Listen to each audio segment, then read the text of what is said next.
This video is called The Fear of God. So let me explain some things.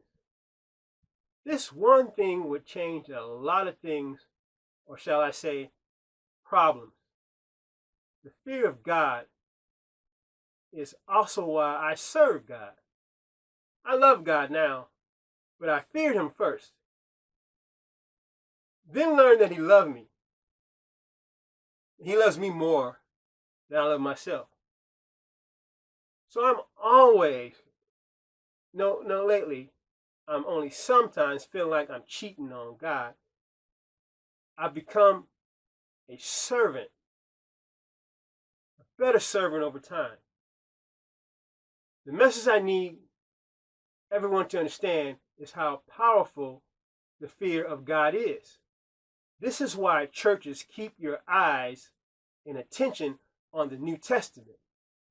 To know God and understand God will lead you to fear God above all. Before you love him, you should fear him. Kind of hard to control someone, any person who fears God, over what a man can do to him or her. What would that have done to the past? Not as many men would go to war and do the will of man instead of doing the will of God. You would also understand that climate is a sign that God is angry instead of how these elites are using the more intense climate to gain more control over us. Maybe God is angry. You think it's okay to change God's human, his greatest creation, into something you can control? Have you heard them say, more freedom of choice, no freedom of choice?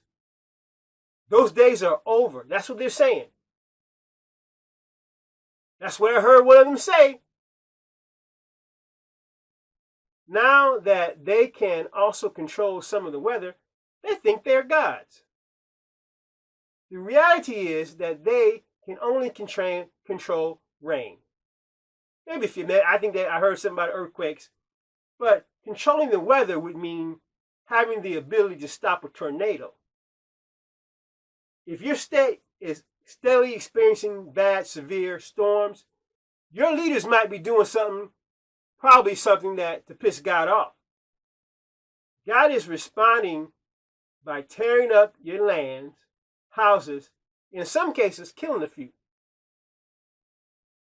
I recently saw a TikTok video giving details on how many God killed in the Bible. I think I heard someone it was, God, I think they said God killed over 2,000 people while the devil only killed, I think it was 8. The secret to that is this. If the devil had the power to kill you, you're not a child of God. The devil would rather you keep you alive to win him more souls in the land of the living. Souls that aren't his and are the souls he must likely kill. Those are people he probably killed because they went in souls for God. They probably made a mistake. Probably, a child of God who did something that was worthy of death. And the devil was right there to point it out. See, he did it. You said if he did that, he's not worthy of, yeah, I believe that. If you belong to the devil, why would the devil want you to die? You would then stop bringing him new souls.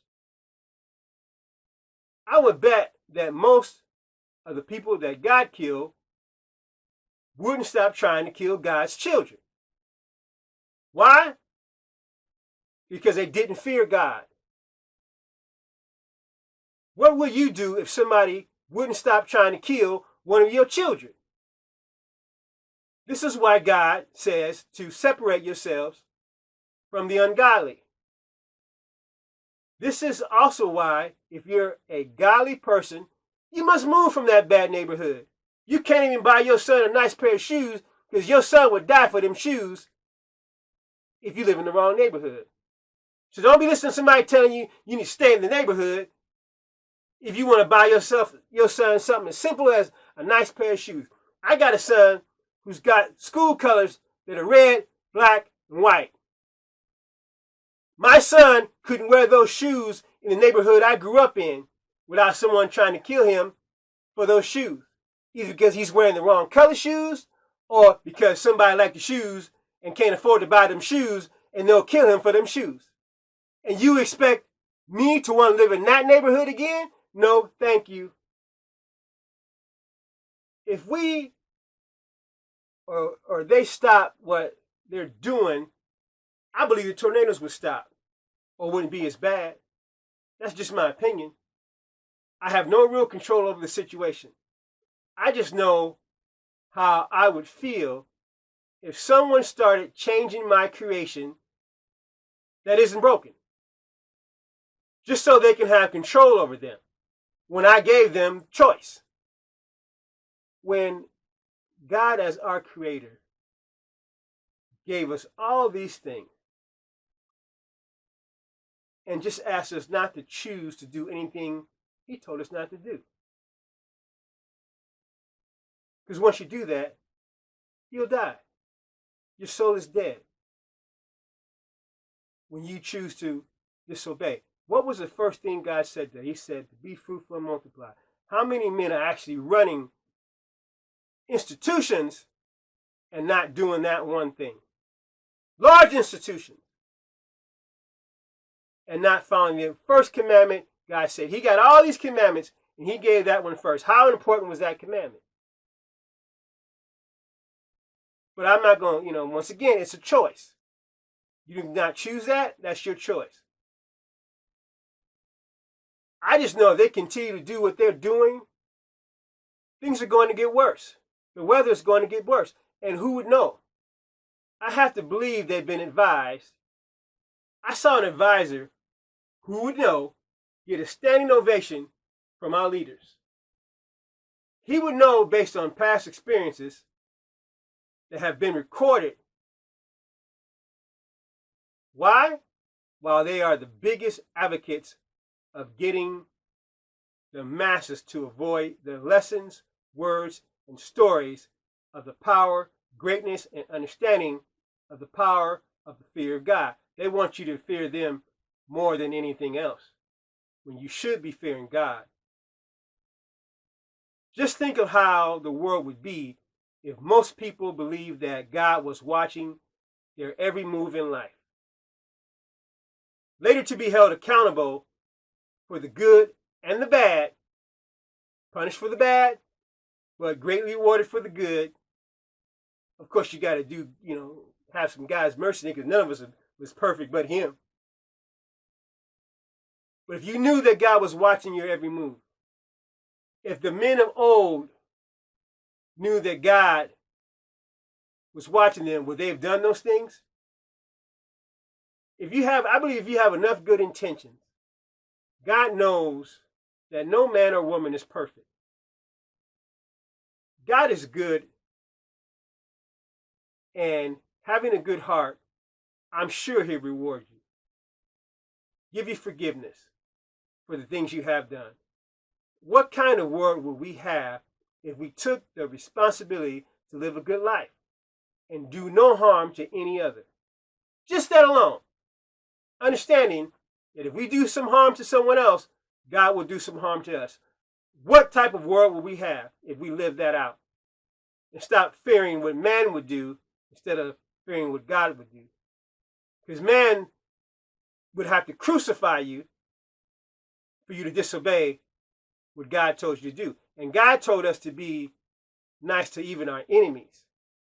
Why? Because if we feared God, and then God would know, and his word would be final, and we couldn't blame no one but ourselves if we decided not to follow all his commandments, especially his first one.